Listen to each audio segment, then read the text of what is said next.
She announced that she wouldn't miss out on her evening with the girls simply because my mother was hospitalized.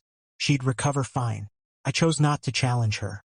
By the time she got back the following morning, the stripped-down space said it all. My mom is the toughest individual I've ever met. She brought up my sibling and me all by herself, handling a pair of gigs without once revealing her hardships.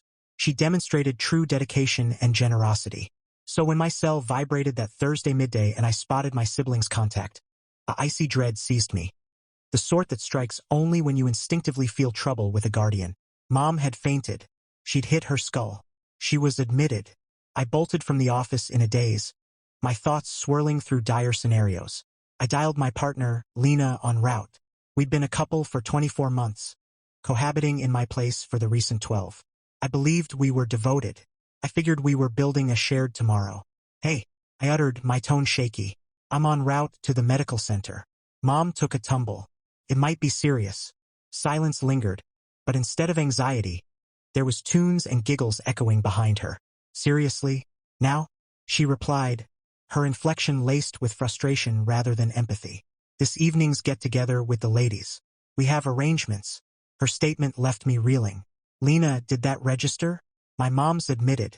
I caught it, she retorted. Her words edged with impatience. But how's that my problem? I'm no caregiver. I'm not bailing on my night out because your mom's laid up. She'll bounce back. She always does. Her indifference hit like a blow. My mother, who'd welcomed Lena like kin, was dismissed as an inconvenience. A calendar clash. I held my tongue. I didn't raise my voice. An inner switch simply flipped off. The segment of me that cherished her, that overlooked her rising egocentrism, went deadened. Fine, I murmured, my delivery dull and empty. Have a good time. I cut the line and pressed on with the drive. Over the subsequent 8 hours, I endured a sterile clinical lounge as specialists conducted exams. My sibling and I held tight, frozen in terror. Near midnight, the physician appeared. Mom suffered a brain jolt and a fractured arm bone, but her condition held steady. The ease almost dropped me to my knees. She'd require a short stay for observation. Perched at her side, observing her sleep, my device chimed. A networking site notification. Lena had uploaded pics, mentioning her crew, beaming, toasting with goblets at a hip lounge. The text said, certain commitments are unbreakable. Right then, amid the facility's subdued drone, I realized our bond was over. Yet this wouldn't be an easy split. It would mean a total reset. She viewed my mom's emergency as a hassle. I was set to demonstrate true interference. She believed select events were non-negotiable. I was prepared to dismantle her reality. Update 1. I remained at the facility till sunrise. I passed the darkness in a rigid seat, tracking Mom's signs and scheming ahead. The panic and grief from prior hours had solidified into a keen, pointed resolve. Resolve. Lena hadn't merely slighted me. She had slighted my mother. That boundary was irreversible. Prior to departing, I conferred with Mom's specialist. He noted discharge in several days but ongoing attention for several weeks. Solitude wasn't an option. My sibling managed children and employment she couldn't forsake. The responsibility landed on me, and I pinpointed her lodging. My initial outreach was to an all-hours relocation outfit. Not ordinary, but experts in rapid, confidential business transfers. I detailed requirements.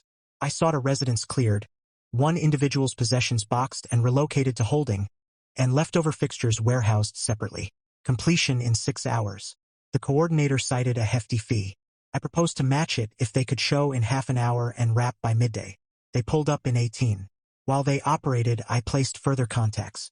I reached my property's overseers, stating my cohabitant was no longer dwelling and her entry device needed nullifying. As she lacked lease rights, it streamlined. They assured action shortly. Afterward, I phoned my financial institution. Lena co-held a charge card with me, which I largely covered. I declared it lost and terminated it. I then fortified my profiles, refreshing codes and activating watches for odd transactions. The crew excelled. Like a hushed, streamlined horde, they vacated the space in fewer than 3 hours. Lena's attire, beauty items, volumes, her assortment of lavish footwear. Everything boxed, marked, and carted to a containment site downtown. Next, they extracted the setup, the couch we'd selected, the meal surface, the sleeping frame. By 11, the residence stood vacant. It suited ideally. It marked renewal. My subsequent ring was to a health gear provider. I procured a flexible recovery cot, a support frame, a bathing seat, all essentials for mom's ease in mending. I scheduled arrival and assembly that afternoon. Then I shopped.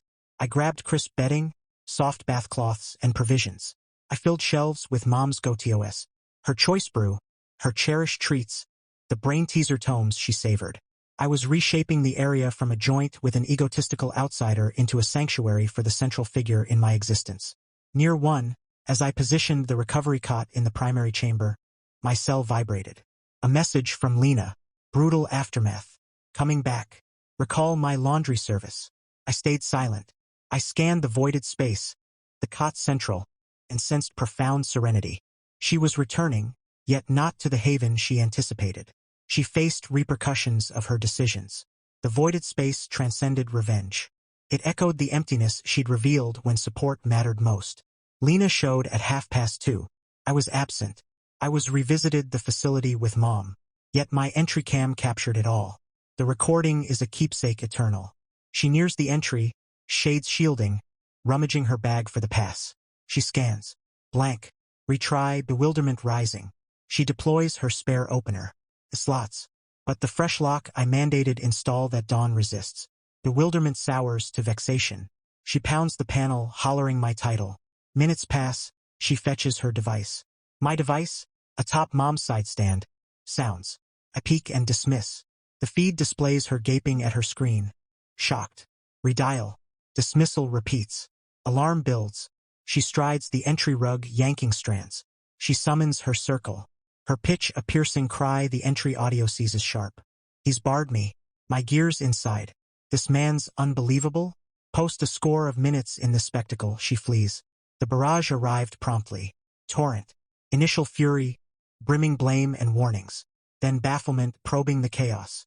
Ultimately, frantic begs to connect. I ignored each. That dusk, I dispatched one succinct dispatch. Title, your fresh locale.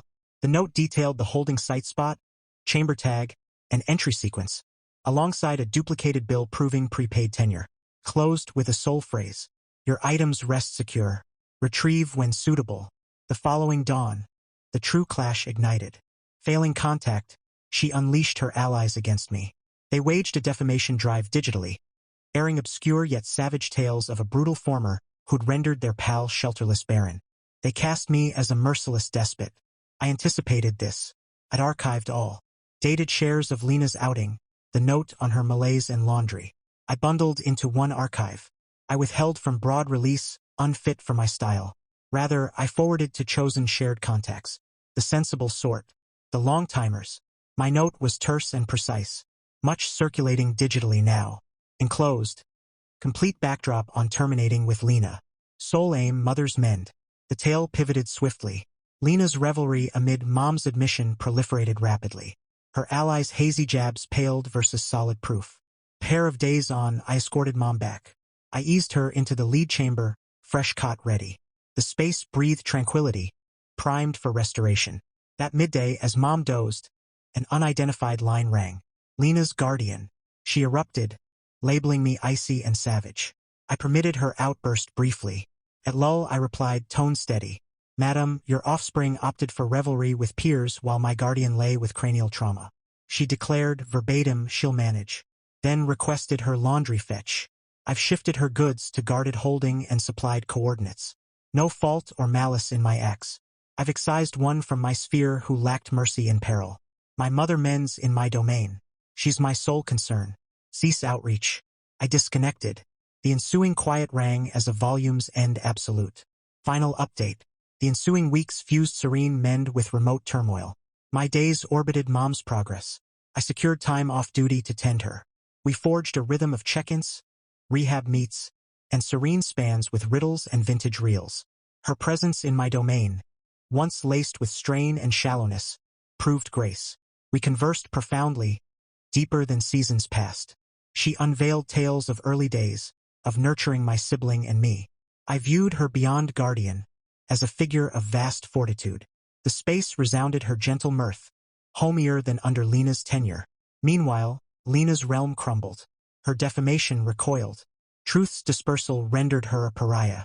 Her enablers, who'd stoked her vanity, abandoned ship, their circle-prized facades, and linking to one who'd caroused during her partner's guardian's crisis tainted their facade. Lena retreated to parental roof. Her promo venture, propped by my funds and rooted in digital presence, evaporated instantly. Bereft funds, domicile, allies. She resisted, naturally. A verbose missive from her counsel arrived, stuffed with unfounded assertions of illicit ousting and psychic damage. Seeking redress. I relayed to my counsel. He countered with a loan sheet. Lease duplicate proving her non-occupant status, tabulated some of her card excesses in thousands, and courteous advisory on libel penalties. Her counsel vanished. The closing, near-sorrowful arc unfolded a moon prior. Mom advanced, ambulating via aid now. We exited a bistro by her counselor's site when I glimpsed Lena over the way, departing a boutique. She appeared altered. The brash, haughty figure I recalled had faded, supplanted by one fatigued and unmoored. Glances crossed fleetingly. A glint in her face. Remorse, sorrow, perhaps a hint of prior essence. I offered a minor, impartial tilt and refocused on Mom, aiding her to the vehicle.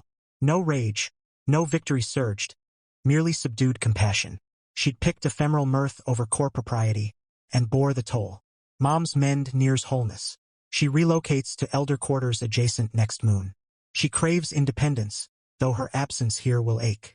This trial, harrowing as it proved, bound us tighter eternally. I gleaned a deep truth. At times, the boldest step is departure. No clamor, no clash. Merely electing serenity, kin, and their welfare above the tumult of the unworthy. She deemed my mom's ailment a trifle. Ultimately, the sole annulment was hers, and my existence gleams vastly brighter thereby.